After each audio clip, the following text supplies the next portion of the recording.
Well, good morning. My name is Amol Nirgudkar. I'm the CEO of Patient Prism, and I have with me my good friend, Judy Kay Mausolf. And Judy Kay has been an inspiring thought leader in the dental space for many, many years. She presents at conferences everywhere, and everybody is in awe of what she's saying because the leadership and culture lessons that she has taught the dental industry are so golden in every time period, especially now when we need to understand the importance during this crisis time of how much leadership is important, how much your culture is important, and how we can, crisis manage this temporary phase that we're all in. It's a speed break or not it's a speed bump. It's not a brick wall that we're hitting, right?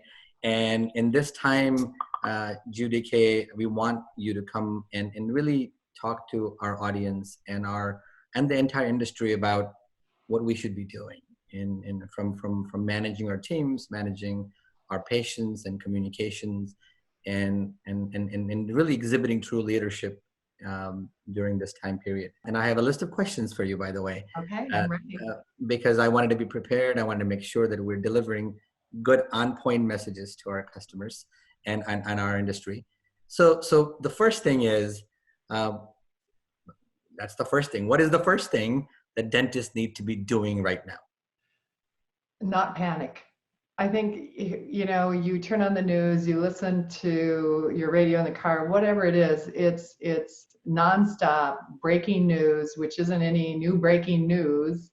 And, you can turn on the TV in the morning and turn it on again late at night if you want to do the catch up and catch everything you need to know. But I think we're panicking when realistically we have the information and nothing's changed since the beginning of what they said about how it is contracted or how contagious it is and what to do. I mean, and there's some basic things that we've been doing since AIDS epidemic with universal precautions and sterilization and, PPE equipment. So we've already been doing a lot of this for many years, and we've become very good at it. So it's first of all is to not panic and think, oh my gosh, this is Armageddon, this is it. And I think, we were talking about this earlier, I think we do watch too many shows about this is the end of the world, right? So this is happening. This is another thing that, we become more globalized, and the more globalized we become, the more that these type of things can happen, and we just have to be prepared. So with leaders, the worst thing they can do is share with the team their fears of, oh my gosh, how are we going to pay the bills, and how are we going to do this, and how are we going to do that?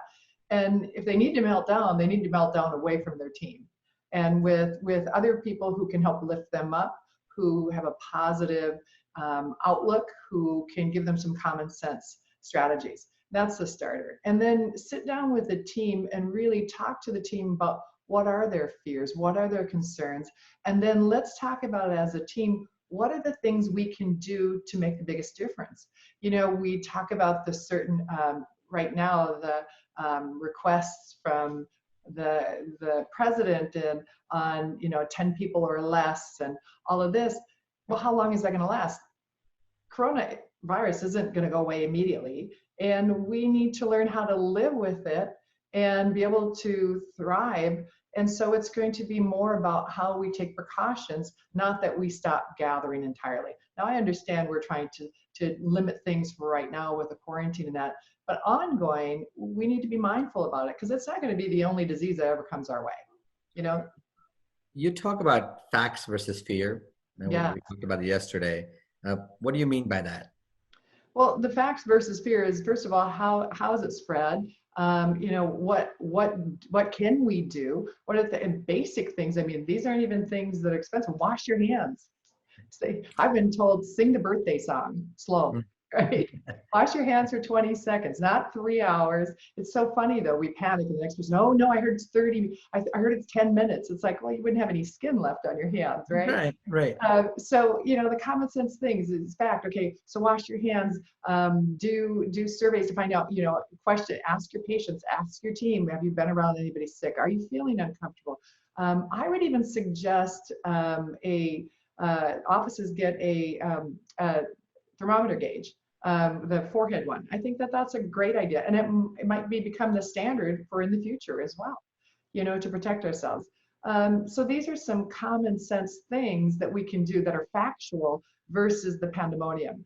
And when we look at ourselves, we need to look at what do we need to do in our dental practice to make sure we're safe and our patients are safe. And we already know how to do that. We've been doing it for years. So it's just like when universal precautions came out, Amal, I still remember when we would see if a patient had AIDS, they go, oh my gosh, should we double glove? No, no, our gloves need to be at a level that protect us regardless, right? So right now, I think we're quadruple gloving right now. So in terms of, there is best case scenario and there is a worst case scenario in this process, right?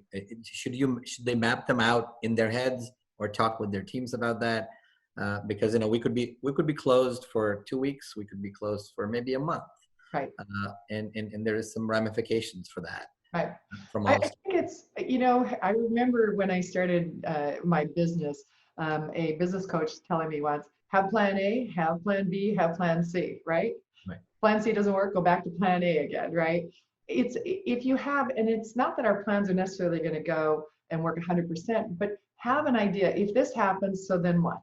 If this happens, so then what? It helps prepare you, and the emotion and the fear is lessened when you've talked about something before it becomes an issue.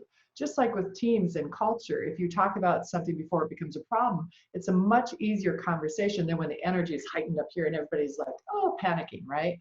So that would be plan A. Okay, so if we're closed for 2 weeks, what does this look like? How do we pay for our team? What are some options we can do? How do we pay for the expenses? Do we have a reserve? Can we take out a loan? What does that look like, and how do we make that work? And what about if it's a month, worst case scenario? Then you're and usually it's going to be somewhere in the middle, right? So then you figure out and you have some action steps and everybody's on the same page, and that helps. These are really good points. So as far as teams go, right, and you do an incredible job with the teams. What should dentists be saying to their teams right now?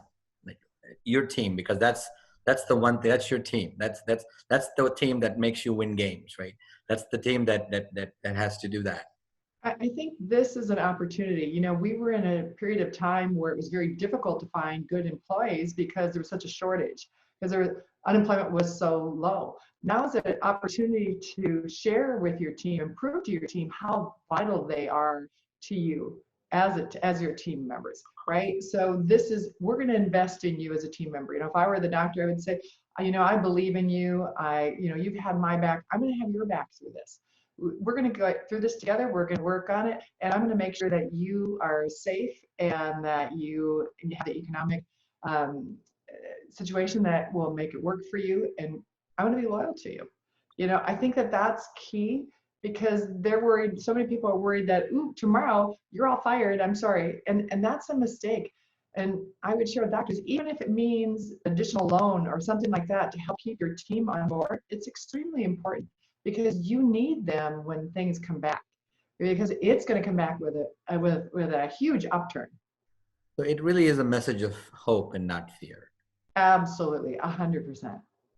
And obviously, look at how succinct you said that compared to me. Well, I think you said that, and I just took good notes yesterday. So it's your thing, not mine. And but you're going to have to make some tough decisions with some people, because if you are going to be closed or you're going to have reduced only emergency hours, you're going to have some people, either furlough them or lay them off temporarily. Because there's nobody to see, right? And there is some communication around that needs to be important, right? What do you say to those folks? Well, so first of all, I think there's a lot that can be done in the dental practice right now. Not seeing patients, even if you're seeing patients on an emergency basis only, or that's you're still, so you have a skeleton crew there. And I would start with, first of all, is dividing those crews so you only have certain people work with certain people all the time. So if there is a chance of infection, it's not populating through your entire team, right? So you still have people that can help. So if you have several doctors, then this doctor works with this team, this doctor works with, and you might rotate. It's going to be important to find out with your state what that unemployment situation looks like as well. Right. Could they be part part-time employed and still get benefits, or do they need to be totally unemployed? Because it might make more sense for them if you were going to lessen the funds going out to the team member for pay, if we're going to give them a stipend per se, it might even be a better opportunity for them to be totally unemployed for a period of time based on compensation of what they might receive from unemployment. But that's something you need to check into. I will say though that the doctors, the offices that have the teams that are rock stars, this is the time to invest in your team. It really is. This is the time to say, hey, you know what? You've been working with me for years. You're excelling at what you do. You've always made sure we've been successful. Now it's my turn to invest in you. And like I said, even if it means taking out an additional loan or something like that temporarily, and then, but it's also an agreement with the team that they're going to help you work through this to gain that money back. You know, I was just speaking with a doctor this morning who has the money in reserves, but it's their reserves, right? And that's going to be used up to help pay for the team, to help keep them working, and while they're doing behind the scenes training, organizing new processes, new systems for the practice, as far as what is going to be the new norm, because it's not going to be the same, right? So they're spending the time doing all this. You know, very oftentimes, all of us, including myself, we are so focused on working in our business that we don't never get to work on it. And this time, really, the self-reflection, introspection, taking some courses online, and improving yourself. I mean, time is the biggest scarcity we have. Absolutely. Right. And now that we have the time, we might as well make lemonade. Yeah. And because there's always room for us to grow and improve. And I agree with you 100%. Let's train our people. Let's focus on cleaning our office. Let's, you know, we need to clean it anyway, Right. inspect it. But let's focus on, making sure all our stuff is in place, our employee manuals, or our training stuff. And even the flow, Amol, even the flow of the day-to-day when it gets busy, and what happens here. And because there's little hitches that happen here and there a lot of times that people don't address because they're just too busy. So let's go through every procedure that we do. Can we make this, can we fine tune it? Is there a place? And in the past, I've always said, you know, how do we make our patients feel welcome and comfortable? But now it's also, how do we make them feel safe? Because, I mean, we've always had that, of course, but it's become even more important that that's probably one of the key things, is that they feel safe health-wise in coming into our practice. So if you go through the check-in process, or you go in through the clinical experience, or through the consultation room experience, what does that look like, and how do we make sure that that patient always feels like we got them there, that we're welcoming, we're making them safe, and we're making them comfortable? It's so important. Safety is number one, absolutely. And I think we start with our team members, make them feel safe. Absolutely. We have their back, give them the message of hope and not fear. Right. In terms of patient communication, people who are canceling appointments, people who are postponing appointments, should we have a consistent message to all of them?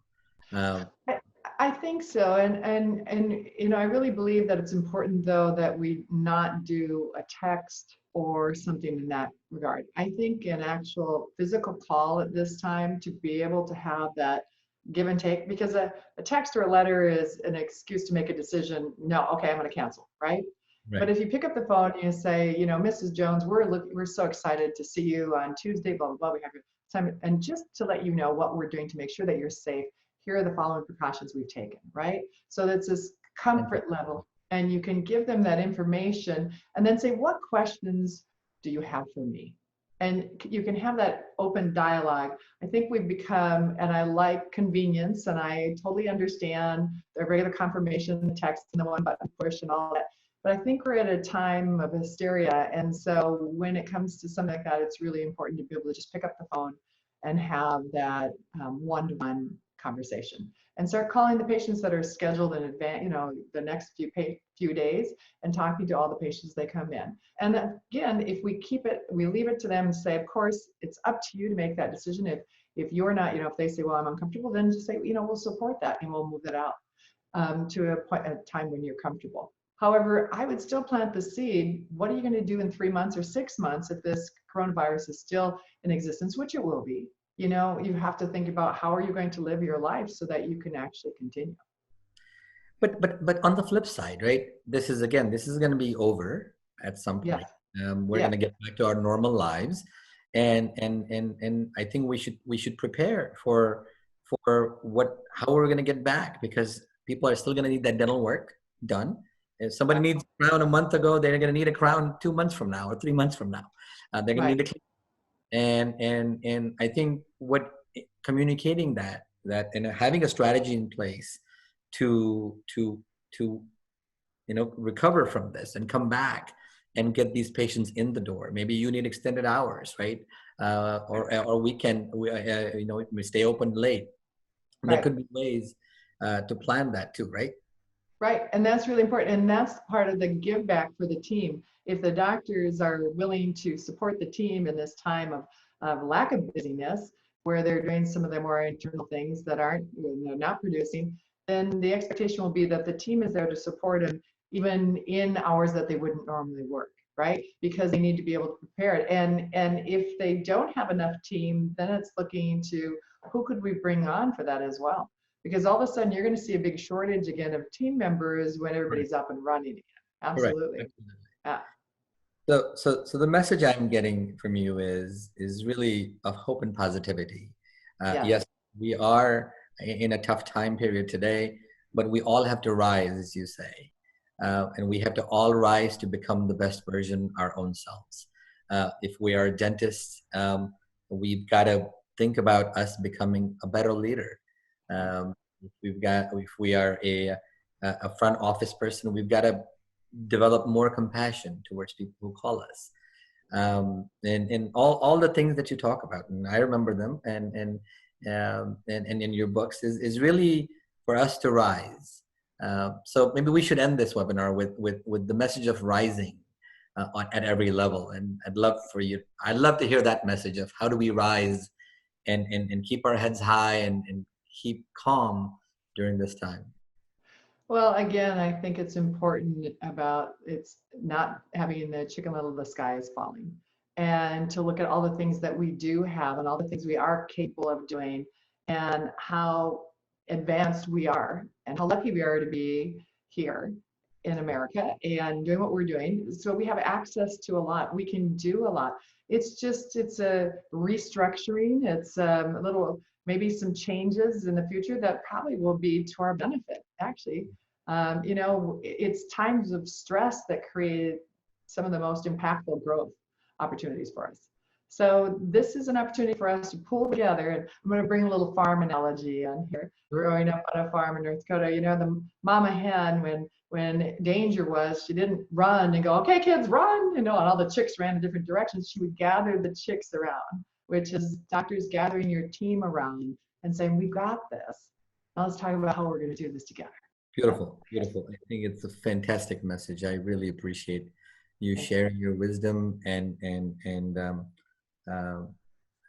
I think it'll help a lot of people, including myself. I mean, I feel better talking to you. I always feel better talking to you, but today I feel even better because I'm in the spot where we are doing the same thing. We're telling our clients, yes, we are here with you.